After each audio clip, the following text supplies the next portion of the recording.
কিছু সেকেন্ডের বেশি এখানে টিকতে পারবে না। এই গুহার রং কখনো কখনো সাদা, আবার কখনো কখনো নীল হয়ে যায়। প্রতি বছর হাজার হাজার টুরিস্টরা আইসল্যান্ডে পাড়ি জমান এই গুহাটি দেখার জন্য। তো এরপরে রয়েছে ফ্লাই গিজার। এটি এমন এক ধরনের পানির ঝর্ণা যেটি আমেরিকাতে অবস্থিত, আর এই পানির ঝর্ণাটি আবিষ্কার করা হয় একটি কৃষকের দ্বারা। অনেক বছর আগে একজন কৃষক পানির সন্ধানে এই জায়গাতে গর্ত করতে থাকে, আর গর্ত করতে করতে এখান থেকে এরকম পানি বের হতে থাকে। আর তখন এই পানির তাপমাত্রা ছিল অনেক গরম, তারপর থেকে এখানে পানি বের হতেই থাকে। আর পানি বের হতে হতে এর আশেপাশের জায়গাটি কিছুটা এমন হয়ে যায়। এই পানিগুলোর মধ্যে স্পেশাল কিছু মিনারেল রয়েছে যেগুলো অনেক দুর্লভ। এরপরে রয়েছে টার্কুইস আইস লেক। এই লেককে বলা হয় পৃথিবীর সব থেকে বড় মিঠা পানির লেক। রাশিয়ার সব থেকে ঠান্ডা এবং দুর্লভ জায়গায় সাইবেরিয়াতে অবস্থিত, আর এই লেককে পার্ল অফ রাশিয়া বলা হয়। 25 মিলিয়ন বছর পূর্বে এই লেকটি আবিষ্কার হয়েছিল। এই লেকে অনেক দুর্লভ প্রজাতির প্রাণী পাওয়া যায়। শীতকালে এই লেকের পানি পুরোপুরি জমে যায়, আর লেকের পানিগুলো স্বচ্ছ হওয়ার কারণে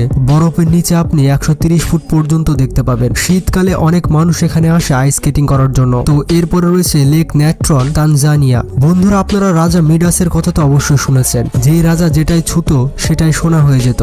কিন্তু আপনি কি এমন লেকের কথা শুনেছেন যে লেকের পানি যে কেউ টাচ করলে সেটি পাথর হয়ে যায়? এই লেকটি দেখতে যতটা সুন্দর ততটাই বিপজ্জনক। এই লেকের পানি যেই টাচ করে সে পাথর হয়ে যায়। বিজ্ঞানীরা বলে থাকে হাইড্রোজেন, অ্যালকোলিন সল্ট এবং লাইমস্টোন থাকার কারণে এই লেকের পানির সাথে এমনটা হয়ে থাকে। এই লেকের পানির তাপমাত্রা 60 ডিগ্রি পর্যন্ত থাকে। এরপরে রয়েছে গ্লো ওর্মস কেভ, নিউজিল্যান্ড। এটি পৃথিবীর এমন একটি জায়গা যেখানে প্রত্যেকটি মানুষ যেতে চাইবে। এটি এমন এক ধরনের গুহা যেখানে প্রাকৃতিকভাবে লাইটিং করা থাকে। নিউজিল্যান্ডে অবস্থিত সমুদ্রের ধারে এই গুহাটিতে আপনি এমন কিছু দৃশ্য দেখতে পাবেন যা পৃথিবীর অন্য কোনো জায়গায় পাবেন না। এখানে আপনি একসাথে অনেকগুলো গ্লো ওয়ার্মস দেখতে পাবেন। এই প্রাণীগুলো শুধুমাত্র এই জায়গাটিতে পাওয়া যায়। এই প্রাণীগুলো এক ধরনের রাসায়নিক প্রক্রিয়া করতে থাকে, যার কারণে তাদের শরীর থেকে এমন লাইটের দৃশ্য বের হয়। এই প্রাণীগুলো যত বেশি ক্ষুধার্ত হয় তত বেশি লাইট প্রডিউস করে থাকে। এরা লাইট প্রডিউস করার পাশাপাশি এক ধরনের জাল ছাড়তে থাকে, যাতে এদের লাইটের আলোতে অনেক প্রাণীরা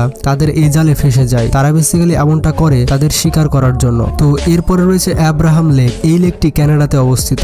এই লেক বেশি জনপ্রিয় মিথেন এবং বরফের তৈরি বুদবুদের জন্য। লেকের পানিতে যে ব্যাকটেরিয়াগুলো রয়েছে তারা এরকম বুদবুদ তৈরি করে থাকে। শীতকালে যখন লেকের পানি পুরোপুরি জমে যায় তখন লেকের নিচে এই বুদবুদগুলো খুবই স্পষ্টভাবে দেখা যায়। বরফ জমা পানির ওপর থেকে এই নিচের বুদবুদগুলো দেখলে মনে হয় যে পানির নিচে একটি শহর তৈরি হয়েছে। লেকের পানিগুলো এতটা শক্তভাবে বরফ হয়ে যায় যে মানুষ এই জায়গাতে যায় পিকনিক করার জন্য, আবার অনেকে যায় স্কেটিং করার জন্য। তো এরপরে রয়েছে তিয়ানজাই মাউন্টেন্স, চীনে অবস্থিত।